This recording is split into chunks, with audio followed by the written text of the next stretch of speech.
صحیح بخاری حدیث نمبر 67۔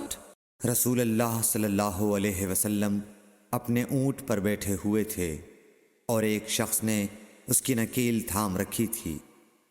آپ صلی اللہ علیہ وسلم نے پوچھا، آج یہ کون سا دن ہے؟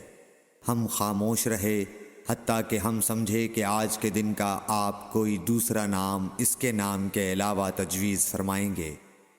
پھر آپ صلی اللہ علیہ وسلم نے فرمایا، کیا آج قربانی کا دن نہیں ہے؟ ہم نے عرض کیا، بے شک۔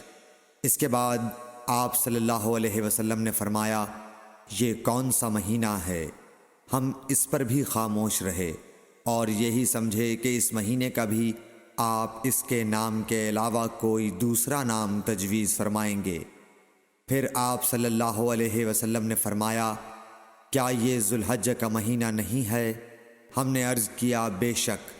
آپ صلی اللہ علیہ وسلم نے فرمایا، تو یقیناً تمہاری جانیں اور تمہارے مال اور تمہاری آبرو تمہارے درمیان اسی طرح حرام ہیں جس طرح آج کے دن کی حرمت تمہارے اس مہینے اور اس شہر میں ہے۔